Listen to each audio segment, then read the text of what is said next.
నమస్తే, welcome to Telugu రాజ్యం. ఈరోజు మనతో పాటు ఉన్నారు ప్రముఖ సామాజిక ఉద్యమకారులు శ్రీ చలసాని శ్రీనివాస్ గారు. వారితో మాట్లాడేద్దాం. సార్ నమస్తే. నమస్కారం, అందరికీ నమస్కారం అండి. సార్, ఇడుపు కాగితం అనే ఒక సినిమా పోస్టర్ రిలీజ్ చేయటం, సినిమా పేరు కొంచెం కొత్తగా ఉండటం, అంటే ఎక్కువ మందికి అర్థం కాకపోవటం, ఇదంతా ఒక కాంట్రవర్సీకి, ఒక చర్చకి దారితీసింది. అంటే ఒక ఆంధ్రాకి సంబంధించిన ఒక నెటిజన్ ఒక కామెంట్ పెట్టడం, ఇడుపు కాగితం ఏంటి, ఇది అర్థం కావట్లేదు, దీనికి సబ్ టైటిల్స్ ఇస్తారా మాకు అని కొంత వ్యంగ్యంగా ఆయన ఒక కామెంట్ పెట్టడం, ఆ ఒక్క కామెంట్ చాలా పెద్ద రచ్చకి దారితీస్తుంది. ఇప్పుడు ఏంటంటే ఒకవైపు తెలంగాణ నెటిజన్లు, మరోవైపు ఆంధ్ర నెటిజన్లు రెండుగా విడిపోయి కొంత విమర్శలు చేసుకుంటూ చూస్తున్నాము.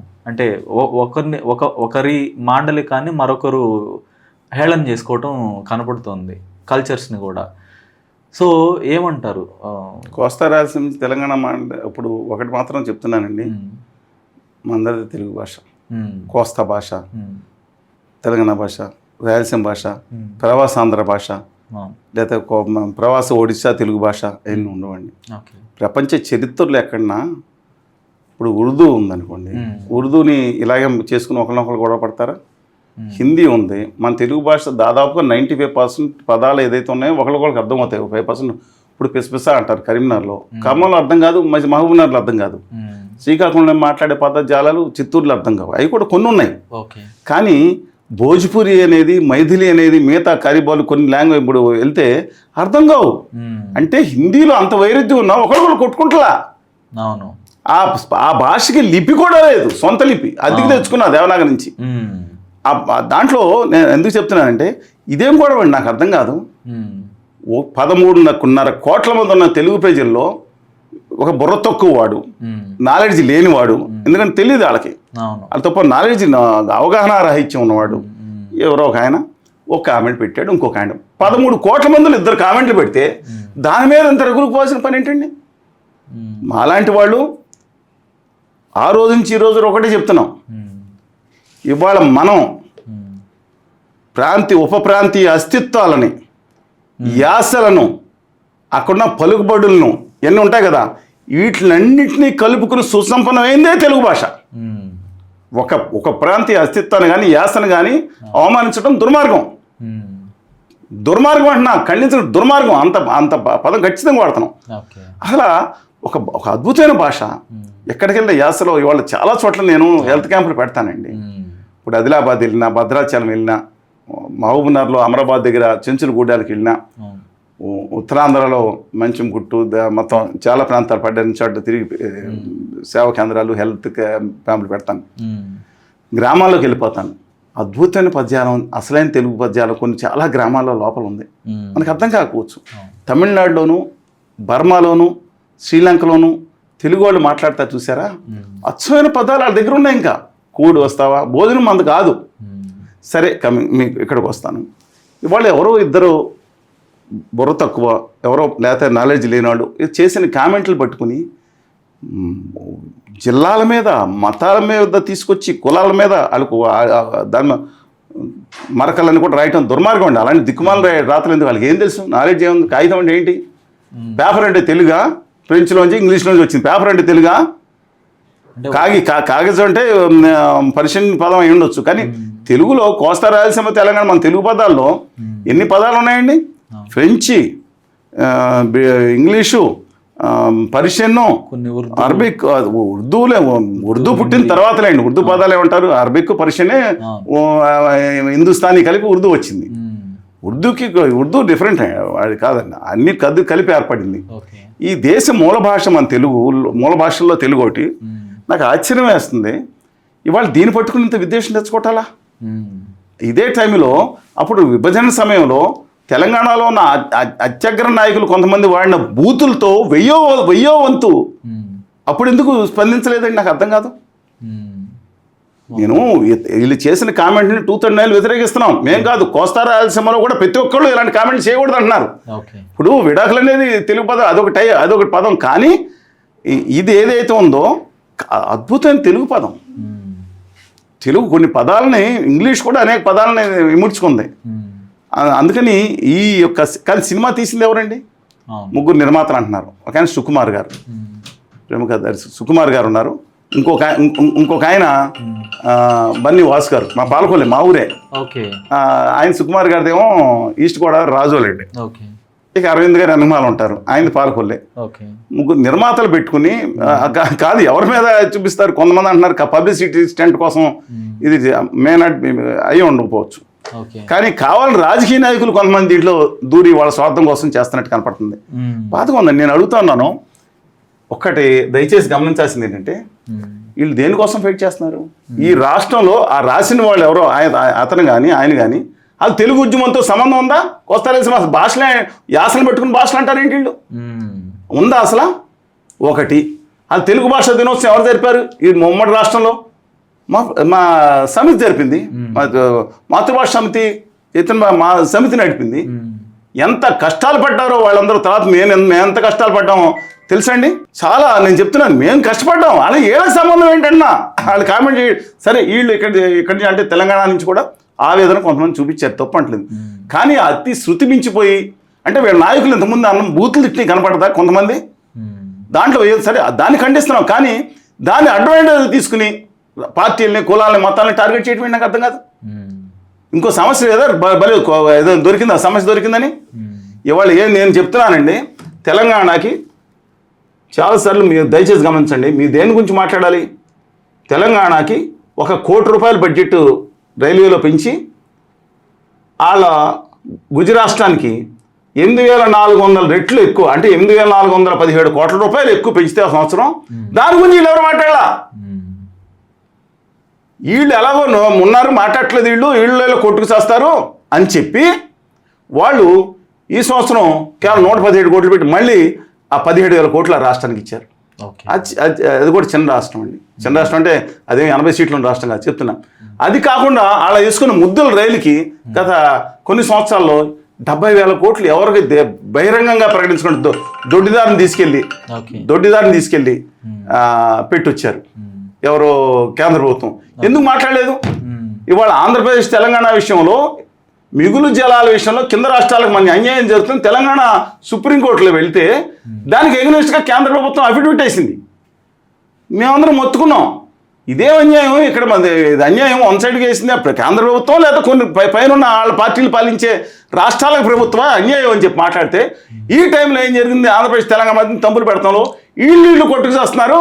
ఆంధ్రప్రదేశ్ తెలంగాణ భలే అవకాశం దొరికింది చిన్న వాటికి అని చెప్పి వాళ్ళు ట్రిబ్యునల్ కూడా ఎగ్నెస్ట్గా అఫిడవిట్ వేశారు. తెలంగాణ హక్కులకి భంగం కలిగించి శాశ్వతంగా వచ్చే 100-200 సంవత్సరాలు నీళ్లు రాకుండా ఇబ్బంది పెట్టేటట్టుంటే పైనుండే రాష్ట్రాలను చెప్పి కింద వాళ్ళు ఏమన్నా పైకి వెళ్తాయా? నీళ్లు ఎదురు వెళ్తాయా? పెడతా ఉంటే దాని మీద స్పందించలేదు వీళ్ళెవరు?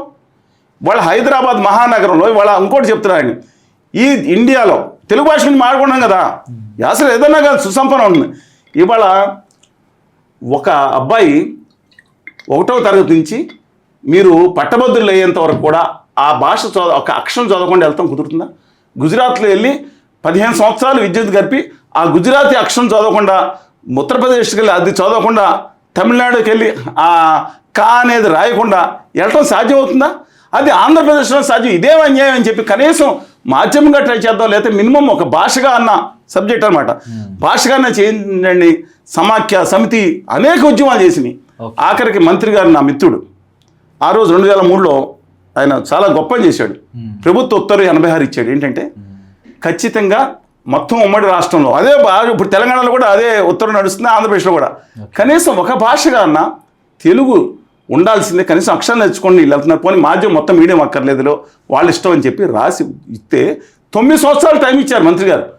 22 సంవత్సరాల తర్వాత 21 సంవత్సరాల తర్వాత హైదరాబాద్ నడిబొడ్లో మేము నేర్చుకోమని ఉత్తర భారతీయాలకు చెందిన ఆర్య సనాతన బ్యాచో లేదా ఇంకో బ్యాచో లిపి కూడా లేని వాళ్ళ హిందీ బ్యాచ్ కూడా కొంతమంది వచ్చి రోడ్లెక్కి వాళ్ళు గలాటా చేస్తే ఒక్కడు తెలుగువాడు దీని గురించి మరి తెలంగాణ భాషను అనుకోండి, యాస అనుకోండి, లేదా కోస్తా తెలంగాణ ఏదో అనుకోండి, వీళ్ళు ఎవరు ఎందుకు స్పందించలేదు అంటున్నాను. నేను మాట్లాడే వాదన న్యాయంగా మాట్లాడుతాను నేను. అసలు భాష చచ్చిపోతే ఒక జాతి అస్తిత్వం పోతుందండి.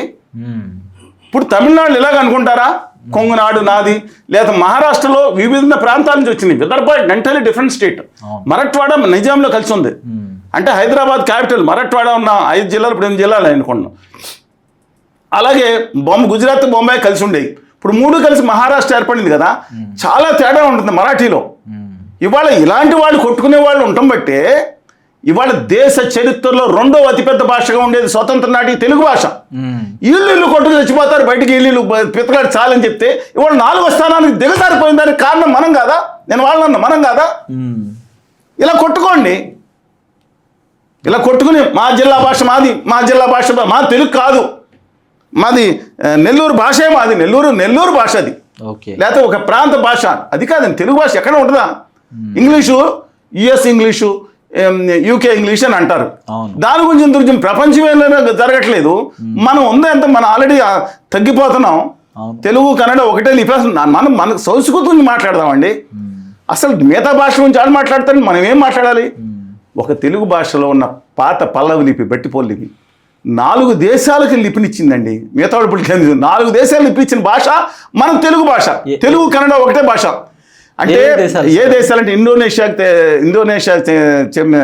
చెందింది ఒకటి, తర్వాత కెమర్ భాష, అలాగే మోన్ లాంగ్వేజ్ బర్మాలో, అలాంటి అనేక దేశాల్లో లిపించిందే. అసలు దాన్ని మనం ఆ గొప్ప సుసంపన్నమైన తెలుగు కన్నడ ఒకటే నిలుపుకోవాల్సిన అవసరం ఉంది. 2 దేశాలకి జాతీయ పతాకాన్ని ఇచ్చిన వాళ్ళమే తెలుగు బిడ్డలమే. జాతీయ పతాకం కూడా జాతీయ గీతం రవీంద్రనాథ్ ఠాగూర్ గారు మేరా బంగ్లా, సోనార్ బంగ్లా బంగ్లాదేశ్ ఇచ్చారు. 2 దేశాలకి జాతీయ పతాకాన్ని తెలుగు బిడ్డలు ఇచ్చారంటున్నా నేను. దాని గురించి మాట్లాడుకోవట్లేదే. పింగళి వెంకయ్య గారు అది కడిగిస్తే విక్రమ రాజసింగే అనే 1732లో శ్రీలంక ఆఖరి రాజు, అసలు పేరు స్వామినాయుడు ఆయన పేరు, ఆవిడ పేరు వెంకటం గారు ఏదో ఉంది చెప్తున్నా. ఆయన ఇచ్చిన ఆ సింహం గుర్తుని చూసారు. తర్వాత 71లో దాన్ని మళ్ళీ అఫీషియల్గా తీసుకున్నారు. ఆ సింహం గుర్తుని సింహం ఇండియా 2 పతాకాలు మన తెలుగువాడు ఇచ్చాడంటే గర్వంగా మనం చెప్పుకోవాలి. అలా ప్రపంచ చరిత్రలోనే గొప్ప. అసలు నాకు అర్థం కాదు మన యొక్క చరిత్ర. మనం ఇప్పుడు కోట్లింగాలు ఉందా, అమరావతి ఉందా, ప్రతిష్ట ఉందా, ఆంధ్ర శాతవాహనులు ఇదే ఇలా గొడవ చేస్తుంటే ఈ ఉత్తర భారత సామ్రాజ్యం మగధ, అదే కదండి మగధ తప్పితే ఇంకే సామ్రాజ్యం ఉంది. అంత చిన్న మగధ సామ్రాజ్యాన్ని జయించి వచ్చిన దమ్ము కెపాసిటీ ఉన్న తెలుగు బిడ్డలు ఎక్కువ ఉంటే మళ్ళీ మనం కూడా చచ్చిపోతాం 13 కోట్ల మంది. నేను ఒక ఆ రోజు చెప్తున్నా, ఈ రోజు చెప్తున్నా, నా భౌగోళికం నేనలా నేను ఒక సమావేశం పెడితే నా మీద కోస్తా సంబంధించిన ఒక ఎంపీ గారు కుట్టిద్దాం, ఏది ఆంధ్ర తెలంగాణ అని భావన కాదు, ముందర మనం మాట్లాడుకుందాం అని ఇంటలెక్చువల్స్ అందరిని పిలిచానండి, చాలామందిని సామాజిక సేవకులను పిలిచానండి. తెలంగాణ నుంచి ప్రొఫెసర్ కోదండరామ్ గారు వచ్చారు, ప్రొఫెసర్ జయశంకర్ గారు. ఒంట్లో బాగాలేదని ఎప్పటికీ కూడా, ఇప్పుడు క్యాన్సర్తో బాధపడుతున్నా సరే గౌరవంతో ఐ రెస్పెక్ట్ దెమ్ సట్టింది. ఆయన చనిపోయినప్పుడు మిగతా పెద్ద నాయకులు ఎవరున్నా తెలియదు. నేను పొత్తూరు వెంకటేశ్వర గారు, డాక్టర్ కృష్ణ గారు, గొప్ప మనిషి అండి. వీళ్ళందరం చనిపోయేటప్పుడు ఆయన బాడీ దగ్గర మిగతా వాళ్ళు ఎవరున్నా తెలియదు, చాలామంది తెలియదు ఈ విషయం. ఆయన ఇల్లు అమ్మేసి అపార్ట్మెంట్లోకి వచ్చారు. వీళ్ళ అబ్బాయి ఇప్పుడు అబ్బాయి ఉంటే వరంగల్లో మేము అక్కడ ఉన్నాం. ఆయన శ్రద్ధాంజలి ఘటించిన తర్వాత వస్తుంటే ఆ తర్వాత ఎక్కడో భువనగిరి దగ్గర కేసీఆర్ గారు వెళ్తున్నారు. నేను తప్పని అన్నాం. అలాగా మన ప్రొఫెసర్ ఎవరు సరస్వరెడ్డి గారు, ప్రొఫెసర్ రామచంద్ర గారి తర్వాత మనం ప్రొఫెసర్ రామకృష్ణరాజు గారు, అందరినీ దళిత రాజారావు గారు అందరినీ పెడితే ఆ రోజు తెలంగాణ నుంచి మిగతా ప్రొఫెసర్ కనకోదుర్గ గారు, టంకశాల అశోక్ గారు జర్నలిస్టు, హరీశ్రావు గారు చాలామంది అట్లేరు. బికాజ్ హరీశ్రావు గారు నీట్ ఫర్ దాంట్లో మేము పవన్ ఫౌండేషన్ దాని మీద నన్ను ఒక తీవ్రవాదం ఉండే భావం వాళ్ళు ఇలాగే నువ్వెవడో పెడతానికి నీకెవడో ఎక్కిచ్చాడు అని చెప్పి అక్కడ కోస్తాలో ఉన్న ఎంపీ గారితో నన్ను అనుచితంగా దూషణ చేశారు. మంచి ప్రయత్నం చేశాను నేను. ఇడిపోతే సమస్యలను చెప్పకుండా ఎలా కుదురుతుంది నాకు అర్థం కాదు. అంటే అటు కానీ ఇటు కానీ ఇలాగే గొడవ. ఇప్పుడు నేను మాట్లాడుతున్నా అంటే ఇలా మాట్లాడకూడదా? ఇప్పుడు మీరు అటో మాట్లాడు, ఇటు అంటే వెళ్ళి నేను ఇప్పుడు తెలంగాణ సమయంలో తెలంగాణలో అన్నదమ్ములు విడిపోతానంటారు. మీరు అన్న ఆయన తమ్ముడు కోపం వస్తుంది, మీరు ఒప్పుకోవట్లేదు, ఒప్పుకోవట్లేదు, ఏదో మాట అంటాడు మిమ్మల్ని. మీ ఒకే తల్లి గర్భం పుట్టిన తమ్ముడే కదండి. ఏదో తండ్రి ఆయన బూతులు ఇడితే ఎవరిని తిట్టినట్టు తల్లిని తిట్టినట్టే కదా. గుండెలో పెట్టుకుని చూసుకోవాలి. కోపంగా ఉంటాడు తమ్ముడు, చిన్న ఆవేశం అంటాడు. అది నేను గౌరవిస్తాను. కానీ ఒక ఉద్యోగ నాయకుడు లాగా ఇక్కడ ఎలా తిట్టారో అక్కడ ఉద్యోగ నాయకుడు కూడా తెలంగాణ ప్రజలని బహుళంగా తప్పు మాట్లాడినాడు. తెలంగాణ నాయకులు అన్నారు కోస్తా రాయలసీమ వాళ్ళని. అందుకని నేను ఒకటి మనం ఉదాత్తమైన ఆశయంతో ఉండాలి.